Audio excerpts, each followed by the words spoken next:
Welcome back to another video. I've got the Jetbeam RRT03 Raptor in for review. This was sent in via the company. The RR aspect is rapid response. Evidently, it's a sort of semi-tactical torch from the company. Quick look at the specs you'll see on the back there, and then we'll go through the unboxing.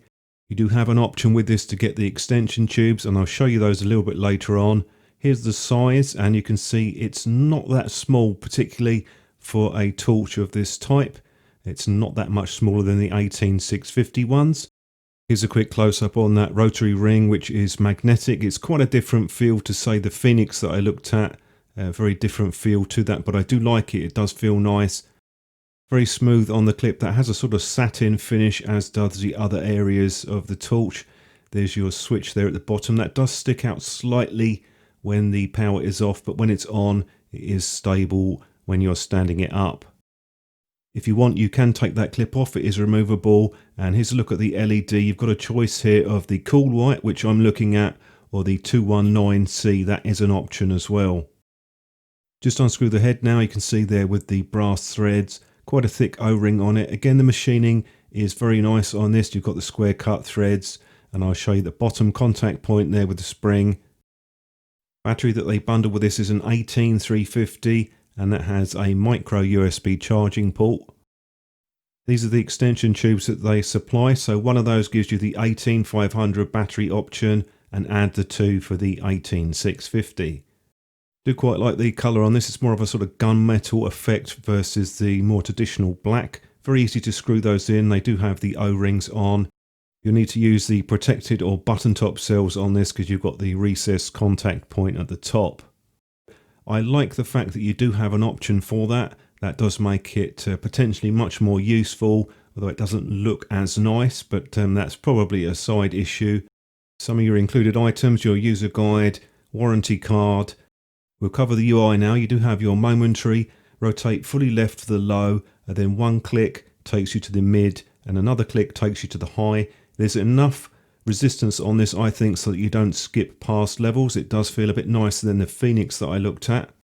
If you rotate one more position from the high, then you're going to get to the coloured modes, and that does maintain the memory on that. You've red, green, blue, and the red, blue flashing, which is more of a sort of police mode. It's nice that you can keep the memory on that, so the next time you go back to it, it just goes straight into it. And a full right rotation, that gives you your strobe modes. And again, you do have a memory for that, as well as a battery check with the 1 to 4 flashes. Nice and simple with the UI thanks to that rotary switch. Would have liked some markings though, just so you could see what the torch was set at. That would have been a nice touch to have had. Did do a test on the battery. It's just under the 1000 mAh rating. And the charging speed on this is actually quite fast, just under an amp when you're charging it. That top point does get quite warm though. And you do have a sort of glow-in-the-dark function, which is a blue colour. Quick visual comparison next to some of the other torches I've got hanging around. As you can see, it's definitely not as small as the 16340, but whether or not that's a problem for you, I don't find it an issue myself. There's the user guide. Put that on screen for you so that you can have a look at that. We'll go on to the beam shots now. Start off with the Unicorn. That's a sort of moderate output. Quite a warm tint on this. Next up, the Jetbeam. We have quite a floody light on this at the medium power level. I'm not a big fan of this LED myself. It does have a bit of tint shift. And then up to the top power setting. You do have an option for the warm white though, so maybe that's preferable to you. I'm just not into that LED myself, although it is quite a popular one. We've seen it on quite a few torches. The coloured modes on this are quite unusual really. They're sort of like a kaleidoscope. They don't have a normal sort of beam pattern, and I'm not entirely convinced they're going to be that useful unless maybe you're doing something indoors like a mini party or something.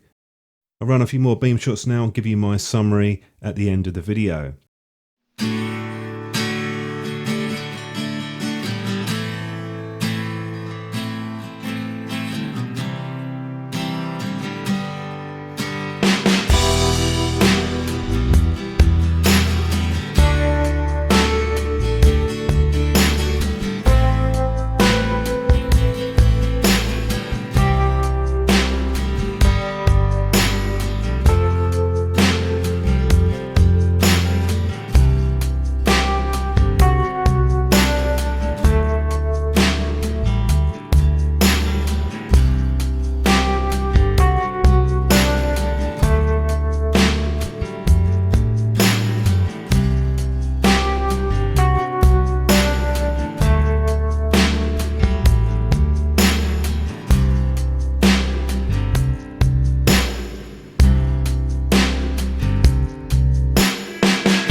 Just to give you a few thoughts now with the Jetbeam, I do like the design on this, and I do like that switch. The magnetic rotary switch is nice and easy to turn, got enough resistance, and I think the body actually looks quite attractive and it feels very good in the hand.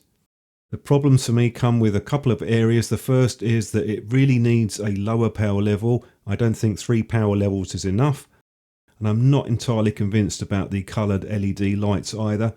Quite a few mixed feelings with this. It does have a lot of potential. It depends if they can tweak and adjust some of the design elements on this torch. If you've got any thoughts on this, do drop a comment below. Thanks for watching the video, and a new one will be coming up very soon.